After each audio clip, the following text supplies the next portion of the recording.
Alors, je crois que ce qui a été intéressant, c'est que j'ai trouvé que c'était un bon travail collaboratif, marketing, réseau et direction technique. Donc, il y a eu tout un travail d'enquête, de benchmark, où on a associé le réseau, les régions, les équipes commerciales.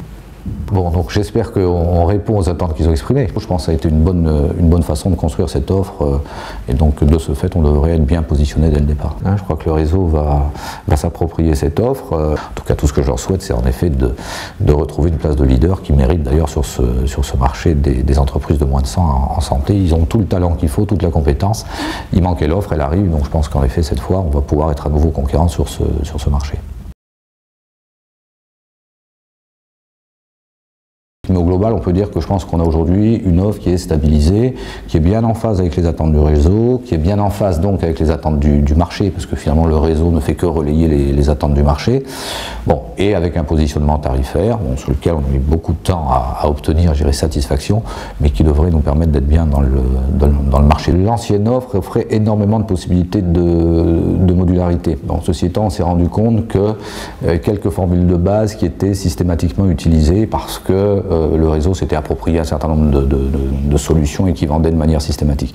Donc là, finalement, même si en matière de modularité, elle paraît moins modulaire que l'était l'ancienne, au fond, compte tenu de sa structure, de son organisation, je pense que naturellement, le réseau va packager différemment.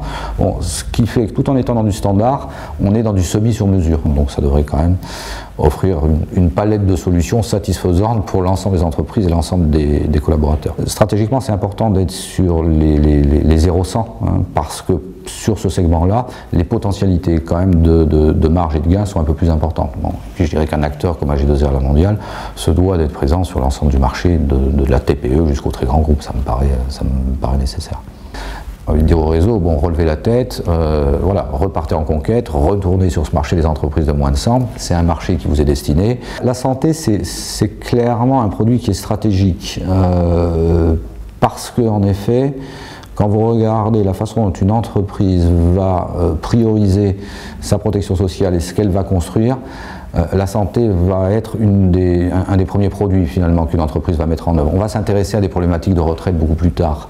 Si vous l'avez, par contre, c'est un beau produit de pénétration, puisque encore une fois, je le disais tout à l'heure, les clients ne vont pas hésiter à déloger leur assureur habituel si vous leur faites une offre qui leur paraît plus satisfaisante et plus pertinente, ce qui vous permet ensuite d'être dans une stratégie d'équipement en retraite et autres produits, en épargne, etc. etc. La gestion est plutôt bien appréciée. Toutes les enquêtes clients sur les sujets de qualité, délai, parce que c'est ça les deux sujets, vous remboursez juste et vous remboursez vite finalement vu du client. Mais c'est vrai qu'AG2R est un acteur majeur. Il y a de temps en temps des benchmarks et des analyses justement entre les grands acteurs du marché sur la qualité de la gestion, délai de remboursement, fiabilité, etc.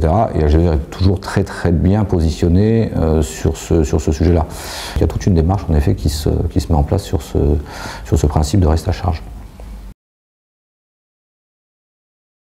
Et ça, c'est une démarche qui est assez novatrice, parce que bien souvent, vous vous trouvez en situation d'être surprotégé ou sous-protégé. Donc, tout le sujet du reste à charge, c'est finalement une démarche qui consiste à bien identifier avec le client quelle est la nature de sa consommation, donc quelle est réellement la consommation médicale, pour essayer de cibler, dans l'ensemble des formules qu'on évoquait, au plus juste le niveau de garantie à adosser finalement à cette consommation médicale.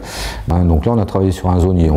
Globalement, on constate que sur le territoire, en tout cas en métropole, il y a deux grands secteurs, Paris, Provence, Alpes-Côte d'Azur, Corse, et le reste du monde, si j'ose dire.